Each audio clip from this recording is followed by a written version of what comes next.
जय श्री दर्शकों, आप सभी का स्वागत है जिनवाड़ी चैनल पर। दर्शकों, मैं शिफाली जैन पुनः उपस्थित हूँ विशेष कार्यक्रम भक्तामर स्तोत्र अर्थ साहित्य में। इस कार्यक्रम में संत शिरोमणि आचार्य श्री विद्यासागर जी महाराज के शिष्य मुनि पुंगव श्री सुधा सागर जी महाराज ने भक्तों को भक्तामर स्तोत्र और उसके महत्व से अवगत कराया है।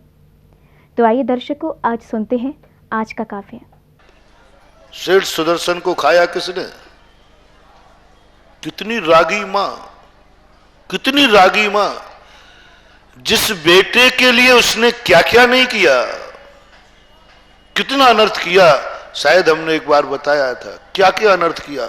सब कुछ किया, धर्म छोड़ दिया, मुनियों का नगर में प्रवेश बंद करा दिया, मुनि को भिखारी भिकमंगा तक कह दिया, पति की लाज नहीं रखी, राजा की लाज नहीं रखी, मुनि की लाज नहीं रखी, बेटे की खातिर।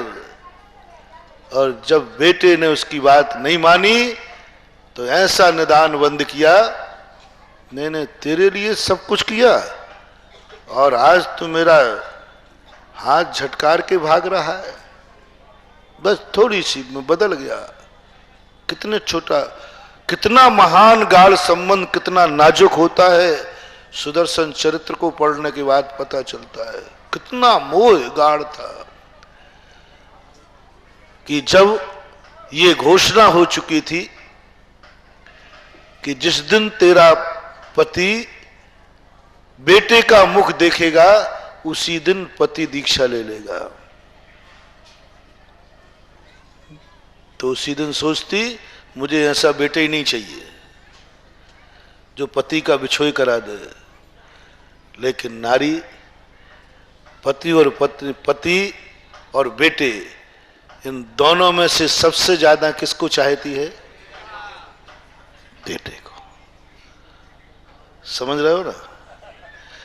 यदि दोनों में से कोई एक को मारने कोई आ जाए तो पत्नी बेटे को छाती से लगा लेगी, बोले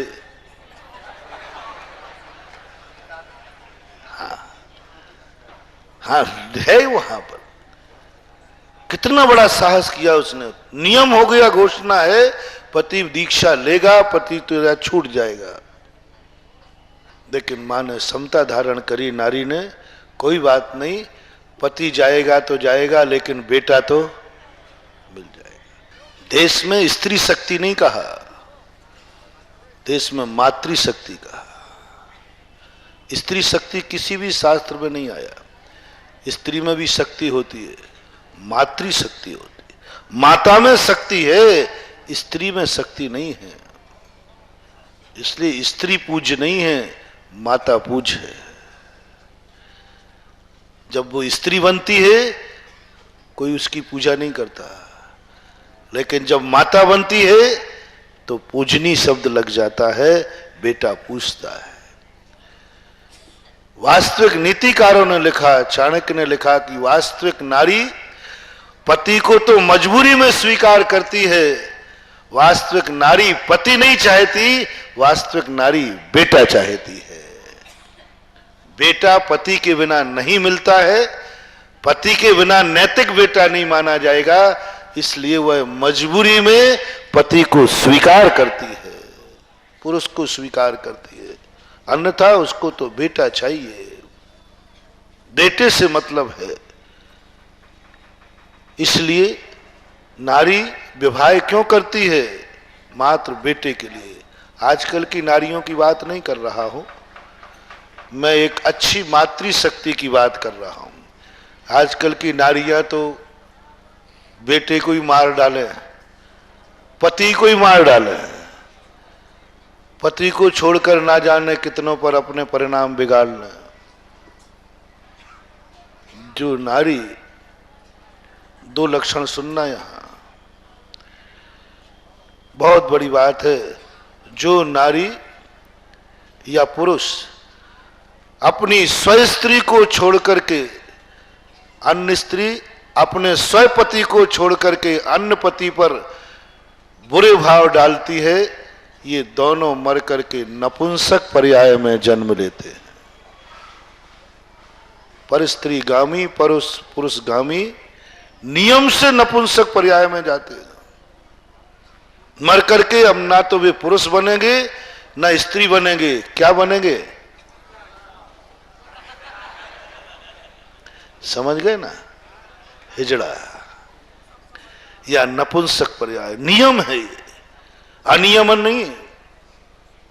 क्योंकि तुमने पति को छोड़कर अन्य के ऊपर बुरी दृष्टि डाली, सावधान हो जाना महिलाओं, अब तुम्हारी स्त्री पर्याय अंतिम समझना, मर करके नपुंसक होगी। क्योंकि तुमने स्त्री पर्याय का बहुत बड़ा अपमान किया है, बहुत बड़ा अनादर किया है, और तुमने स्त्री पर्याय को वासना का स्थान बना लिया। स्त्री पर्याय को तुमने एक बाजारू वस्तु समझ ली। स्त्री पर्याय को तुमने भोग विलासिता का साधन समझ लिया। समझ लो स्त्री पर्याय खत्म, अब नपुंसकों में जन्म लेना पड़ेगा, नपुंसकों की वेदना। और यही पुरुष लोग समझ लो, आप लोग भी, आपने यदि अपनी स्त्री को छोड़कर दूसरी स्त्री को बुरे भाव से भी देखा, ग्रहण करने की बात तो बहुत दूर रही, तो भी आपको भी नपुंसक वेद का बंध होगा और द्रव्य से नपुंसक बनोगे। और नपुंसक बनना कितना निकृष्ट है, ये किसी एकाध नपुंसक से मिलाया करो। मेरा कहना मत मानो, लेकिन जो पर पुरुष गामी स्त्रियां हैं या पर स्त्री गामी पुरुष हैं, वे कृपया करके मेरे कहने पर एक दिन किसी हिजड़े के साथ बैठ के उसकी कहानी सुने। सुनना तो सही, एक बार सुनना। जो नाचने आते ना दिवाली होली पर, एक बार उनसे बैठना और सुनना तुम्हें कैसा लगता है इस पर्याय में। न तुम पुरुष हो न स्त्री हो, न पुरुष हो न स्त्री, कैसा लगता है, रो पड़ेंगे वो। ऐसी वेदना सुनाते हैं। राजस्थान में हिजड़ा था, जैन हिजड़ा था, क्या रोया वो, क्या रोया। बोले महाराज आप तो अभिशाप दे दो, मैं भस्म हो जाऊं। जो उसने अपनी वेदना सुनाई, हमारे शास्त्रों में पूज्यवर नेमी चंद महाराज ने ईंट के भट्टे की उपमा दी है।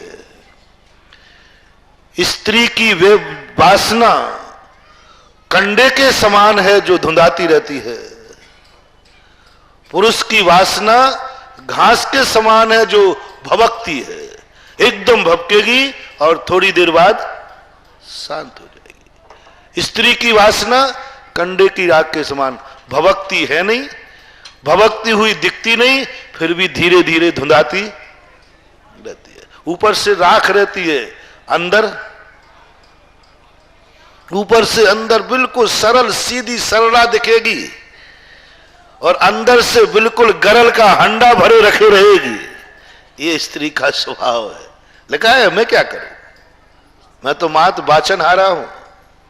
और नपुंसक की बात कही, ईंट के भट्टे के समान, ना जलता दिखता है ना धुंधाता दिखता है, दहकता रहता है। ईंट का भट्टा रहता है ना, दहकता है। ये उपमा शास्त्रों में दी, जीव कांड के अंदर, ऐसा दहकता है। तो मैंने सोचा कि कहा होगा, लेकिन जब उसने सुनाया, ऐसा रोया कुछ पूछो ही मत। और रो रो करके जो उसने अपनी अंदर की बातें बताई, बोले महाराज सुसाइड करने का भाव होता है, मरने का भाव होता है, अजीब वेदना, अजीब तकलीफ, ना पुरुष में है ना स्त्री में है। मैंने उसको यही कहा, मैंने कहा देखो जो दंड मिला है, अब उसमें मरने का भाव मत करो। तुमने कभी स्त्री पुरुष पर्याय में विचार किया होगा, उस विचार का दंड है कि कर्म ने तुम्हारे दोनों साधन छीन लिए, तुमने इसका दुरुपयोग किया है। तुम्हें मिला था पुरुष पर्याय, तुम्हें मिली थी स्त्री पर्याय, लेकिन तुम उसमें संतुष्ट ना होकर के विचार में चले गए, पापों में चले गए, इसलिए अब तुम्हें दंड मिला है। और आपने कभी हिजड़े की अर्थी देखी? देखी? कभी गए? है जाने का भाव? बताते हैं मुझे सही नहीं, बहुत बुरी, दिन में कभी नहीं निकालते, रात में निकालते हैं, वो बड़ा अनादर करते हैं, इतना आदर करते हैं, जा मर, कभी इस पर्याय में मत आना, इस पर्याय में मत आना। उन्होंने तो बहुत गंदे शब्द बताए थे, मैं मारते हैं, थूकते, पता नहीं क्या क्या करते हैं, और कहते जा तू इस पर्याय में कभी मत आना, नरक में चले जाना, त्रियंचों में चले जाना, लेकिन कभी इस पर्याय में नहीं आना। ऐसा भाव करके उसको जलाते हैं। आज तक कभी कोई भी नहीं जा पाया, जाने रात में निकालते हैं और बहुत बुरी तरह निकालते हैं, ऐसी बुरी तरह दुर्दशा करते हैं उस शव की अपन भी देख नहीं पाएंगे, ऐसा बुरा शव की स्थिति करते हैं। और मात्र इसलिए कि इस पर्याय में नहीं आना। इसलिए अपने जीवन में ये विचार कर लेना कि ये साधारण चीज नहीं है, इसलिए कभी बुरे भाव तो करना ही नहीं, विचार की तरफ तो बढ़ना ही नहीं, पर पुरुष और पर स्त्री की तरफ से तो आज ही त्याग कर दो, चाहे मर जाना, लेकिन अपने परिणाम नहीं बिगाड़ना। स्त्री और पुरुष आप बने हो, आगे न बढ़ सको तो कम से कम नपुंसकों में जन्म नहीं लेना। और मेरा तो ये भाव है, भावना शायद सफलीभूत करो आप लोग, कि जैन कुल में जन्म लेने के बाद व्यक्ति कभी नपुंसक पर्याय में जन्म ही न लेवे, या तो स्त्री बने या पुरुष बने। इसलिए सप्त विष्णु में इसको रखा। क्यों रखा इसको सप्त विष्णु में? सप्त विष्णु में एक रखा, इसलिए रखा कि तुम्हारी ये दोनों पर्याय खत्म हो जाएंगी। एक बात। दूसरी बात, आपने यदि पति को, अब आपने सती की बात कर रहा हूं, पति की बात कर रहा हूं, अब व्यभिचारिणी की बात नहीं कर रहा हूं। यदि आपने विवाह इसलिए किया है वासना की पूर्ति के लिए, पति की चाहत के लिए, तो ध्यान रखना आपकी स्त्री पर्याय कभी नष्ट नहीं होगी। आप स्त्री बनी रहेंगी जब तक आप पुरुष को चाहती रहेंगी, पुरुष से सुख चाहती रहेंगी, पुरुष से वासना पूर्ति के लिए शादी करती रहेंगी, तब तक आपकी स्त्री पर्याय कभी नष्ट नहीं होगी। ये पक्का समझना। सुन रहे हो ना? कभी नहीं होना, कभी नहीं होना। स्त्री जरूर, हाँ, नपुंसक नहीं बनोगी, स्त्री ही बनती रहोगी। जन्म जान मर के तुम कितनी कुछ कर लेना, कितनी व्रत करना, कितनी तपस्या करना, अनंगसरा जैसे महान तप कर लेना, कुछ भी कर लेना, यदि पुरुष को तुमने अपने सुख के लिए चुना है तो आपकी स्त्री पर्याय कभी नष्ट नहीं होना। सीधा स्पष्ट दो टूक जवाब है। अपना फैसला कर लो, पुरुष तुम्हें क्यों पसंद है, पुरुष को तुमने क्यों स्वीकार किया है, वो आपका निर्णय, आपके खाते छोड़ता हूं।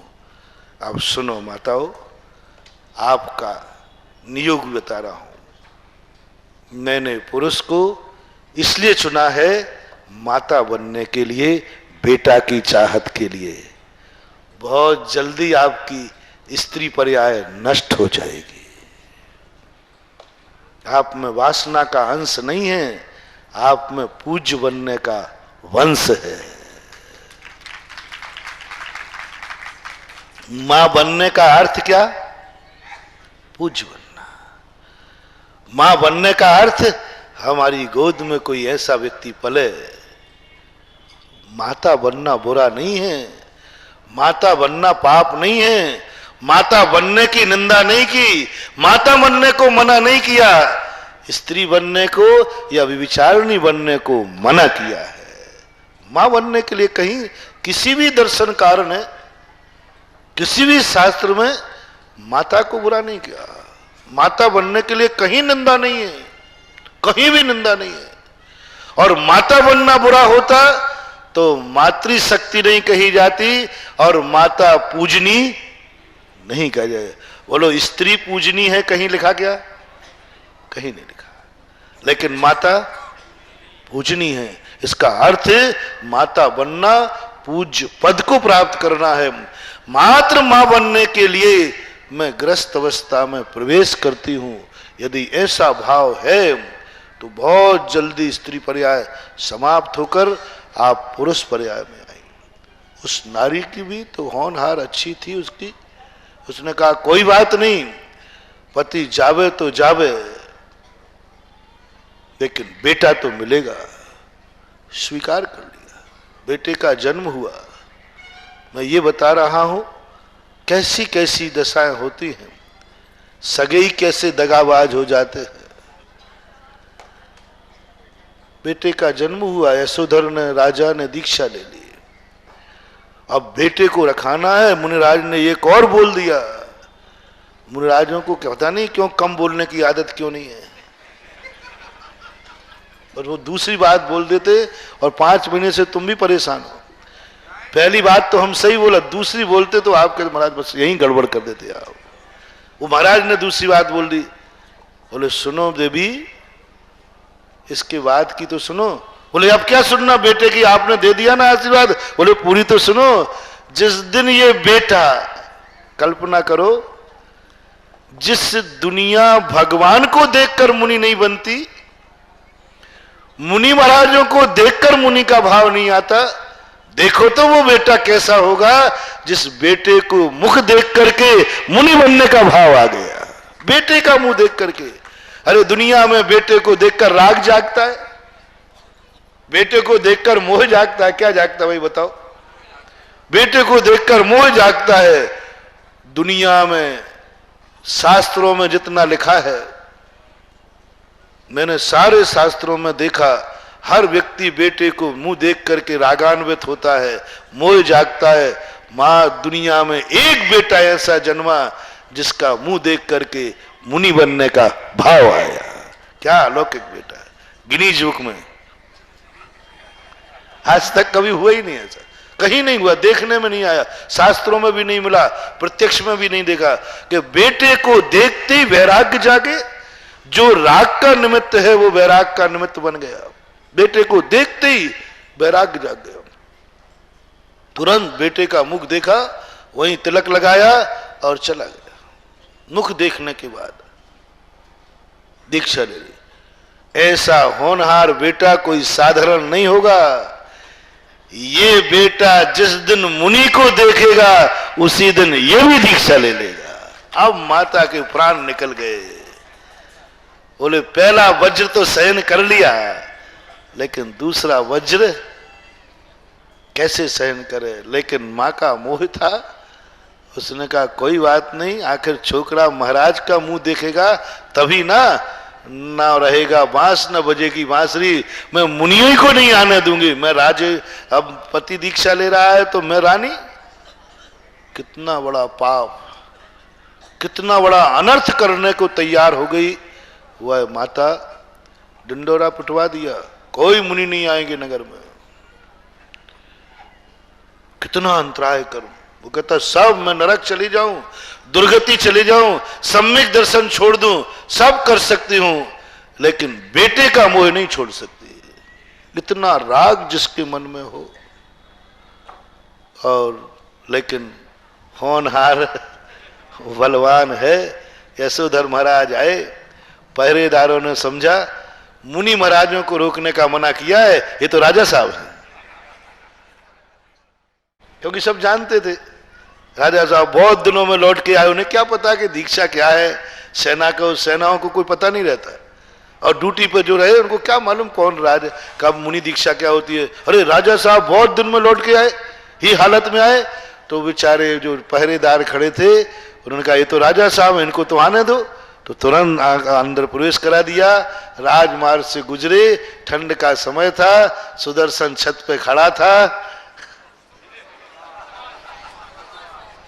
हैं सुकौशल, सुकौशल, सुकौशल नाम में अंतर हो सकता है, नहीं सुकौशल, सुकौशल, सुकुमाल अलग है, सुकौशल। सुकौशल के लिए ये स्थिति बनी। और देखकर हो ये माता तो कहती थी हमारे राज्य में कोई गरीब नहीं है, हमारे राज्य में कोई दरिद्र नहीं है, और ये कहां से आ गया जिसके पास चिथड़ा भी नहीं है। कुछ भी नहीं है। माँ माँ आप तो कहती थी हमारे राज्य में कोई गरीब नहीं है, लेकिन ये देखो इसके पास तो एक चतरा भी नहीं है।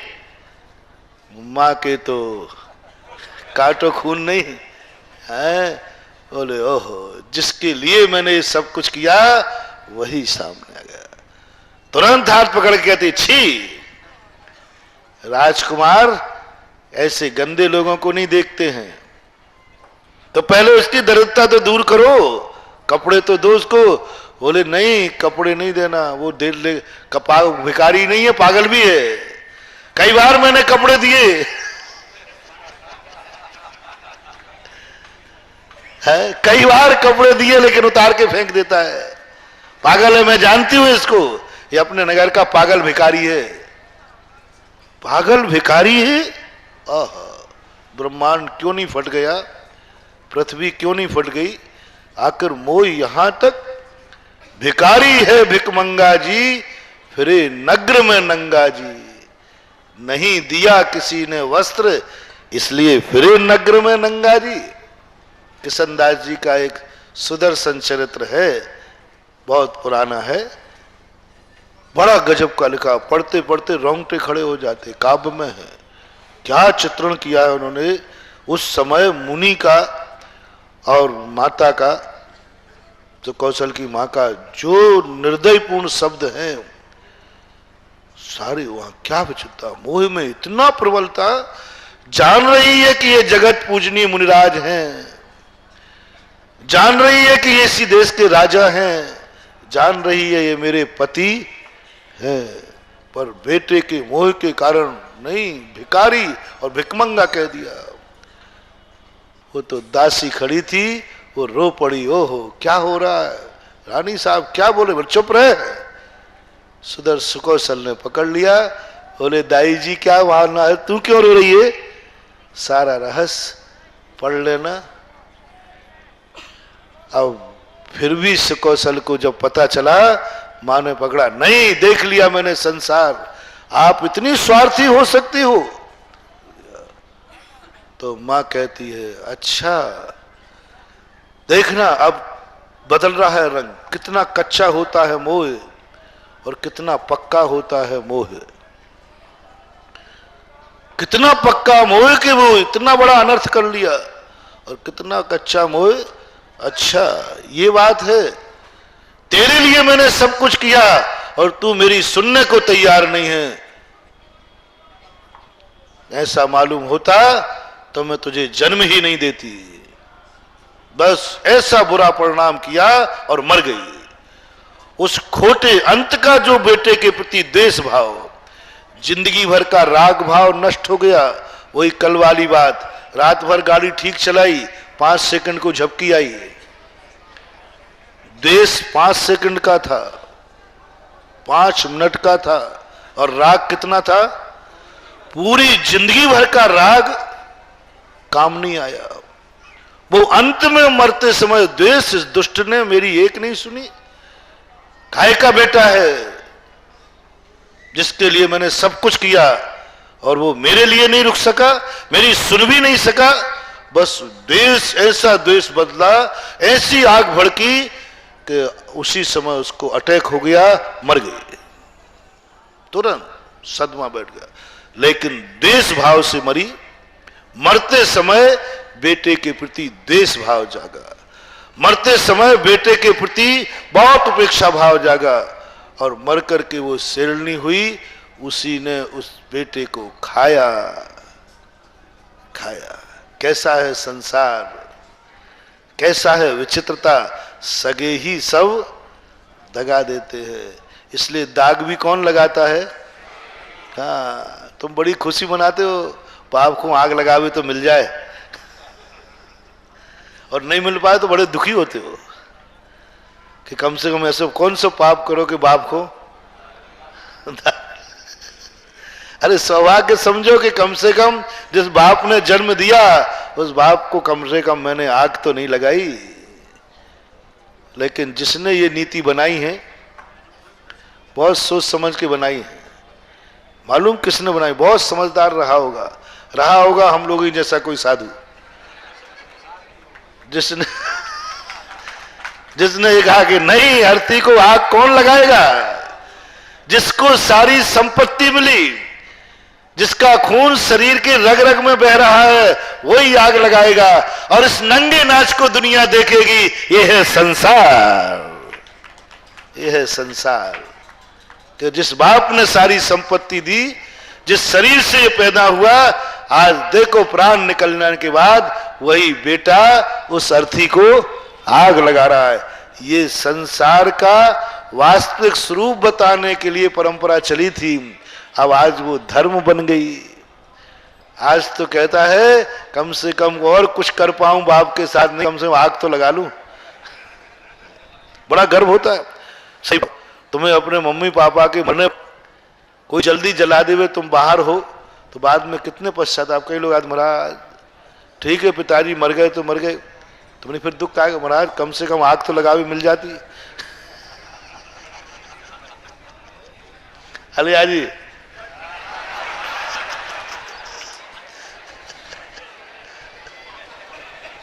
देख लो ये छोकरे कैसे हैं, बैठे ही हैं,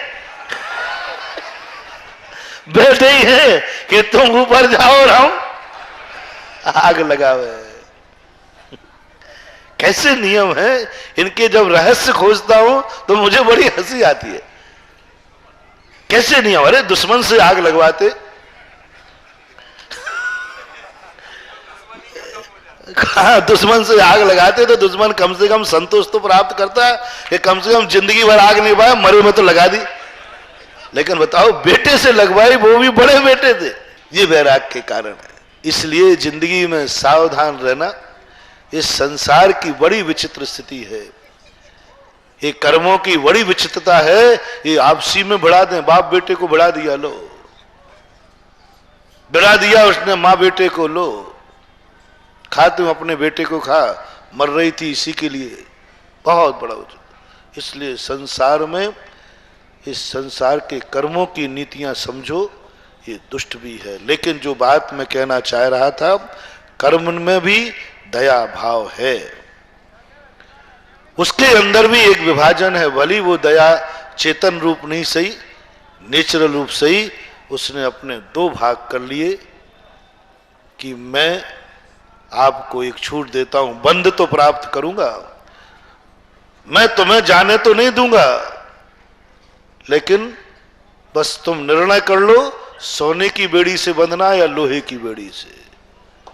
क्रिया करोगे, प्रवृत्ति करोगे तो बंधोगे, अन्यथा जहां बैठे हो, जैसे बैठे हो, निष्क्रिय हो जाओ, मन से, वचन से, काय से। बस पुद्गल एक ही बात कहता है, आतंकवादी है। जैसे मैंने कहा ना बीच में कि उसने बंदूक, ज्यों के त्यों अटेंशन, हिले तो ध्यान रखना, खबरदार। अब आप कैसे बैठे रहोगे? ऐसे ही कर्म रूपी आतंकवादी कहता है अटेंशन, हिलना नहीं, मन से भी नहीं, वचन से भी नहीं, काय से नहीं, और तुम हिले नहीं और बंदूक चले। तुम हिले नहीं, जो योगन की चपलाई, ताते हुए आश्रव भाई, आश्रव दुख कार घनेरे, बुद्धिवंत तेने निर्वेरे। बस इतनी सी तो बात है। कर्म कहता है यदि तुम बंधन से मुक्त होना चाहते हो तो निष्क्रिय हो जाओ, निष्कंप हो जाओ, द्रव्य क्षेत्र काल भव भाव से सब तरफ से स्थिर हो जाओ, टंकोत्कीर्ण, हिलना नहीं, मन में भी चंचलता नहीं, वचन भी नहीं, काय हिलाना मत। और तीनों गुप्तियां यदि तुमने कर ली तो फिर मैं तुम्हें बरी कर दूंगा, तो तुम्हें मैं बरी कर दूंगा। फिर तुम्हें मैं बांधूंगा नहीं, ना लोहे से और ना सोने से। सबसे बड़ी साधना जैनाचार्यों की है, सबसे बड़ा मोक्ष मार्ग की साधना यही है कि तुम निष्क्रिय हो जाओ, बिल्कुल मन वचन काय की चंचलता रोक दो। यदि तुम बंधन से बचना चाहते हो, यदि तुम्हें अपनी शक्ति पर अहंकार है, यदि तुम स्वाभिमानी हो कि मैं शक्तिमान होकर के इन कर्मों के अधीन नहीं रहूंगा, कर्म मुझे नहीं नचा सकेगा, कर्म की कठपुतली बनकर नहीं नाचूंगा, कर्म मेरे अनुसार नाचेगा, तो कर्म कहता है तुम मेरे पीछे मत पड़ो, मैं तुम्हारे लिए नचाऊंगा, तुम नाचोगे। बड़े बड़े लोगों को नचा दिया, तुम किस खेत की मूली हो? महाराजों तक को नचा दिया। बताया ना अभी तीर्थंकर का, मेरे से अनुसार यदि तुम नहीं नाचना चाहते हो तो बस आप निष्कंप हो जाओ, गुप्ती में चले जाओ। सबसे बड़ी चर्चा की जाना चाहिए गुप्ती। जितनी निर्वृत्ति हो, निर्वृत्ति करने का साधन करो। हमारे आचार्य श्री कहते हैं हमारी जैन धर्म की दौड़ एक दौड़ है, कौन कितना दौड़ सकता है? जो नंबर 1 पे दौड़ेगा वो जीतेगा।